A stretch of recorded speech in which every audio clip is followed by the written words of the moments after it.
तेरा तुझको अर्पण। किसी ने कहा है बहुत मुश्किल है सभी को खुश रखना। चिराग जलते ही अंधेरे रूठ जाते हैं। फिर भी विचार तो कर ही सकते हैं। जैसे एक बार एक बेहद खूबसूरत महिला समुंदर के किनारे रेत पर टहल रही थी। समुंदर की लहरों के साथ कोई एक बहुत चमकदार पत्थर छोर पर आ गया। महिला ने वह नायाब सा दिखने वाला पत्थर उठा लिया। वह हीरा था। महिला ने चुपचाप उसे अपने पर्स में रख लिया, लेकिन उसके हाव भाव पर कोई बहुत फर्क नहीं पड़ा। और उसके पास में खड़ा एक बूढ़ा व्यक्ति बड़े ही कौतूहल से यह सब देख रहा था। अचानक वह अपनी जगह से उठा और उस महिला की ओर बढ़ने लगा।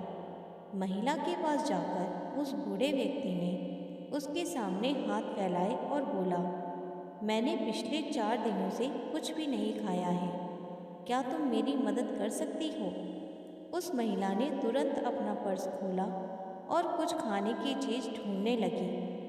उसने देखा बूढ़े की नज़र उस पत्थर पर है जिसे कुछ समय पहले उसने समुद्र तट पर रेत में पड़ा पाया था।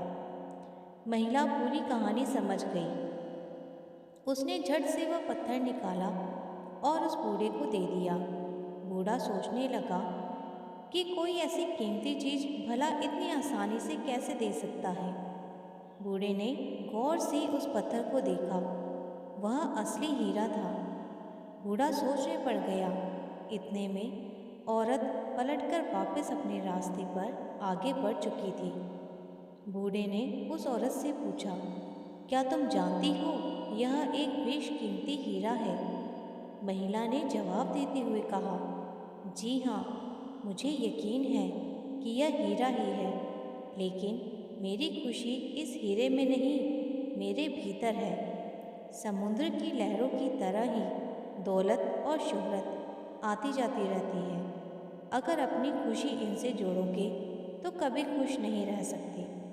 बूढ़े व्यक्ति ने हीरा उस महिला को वापस कर दिया और कहा, यह हीरा तुम रखो और मुझे इससे कई गुना ज़्यादा कीमती वह भाव दे दो जिसकी वजह से तुमने इतनी आसानी से ये हीरा मुझे दे दिया। जवाब एक ही था, तेरा तुझको अर्पण। फैसला हमारे हाथ में है।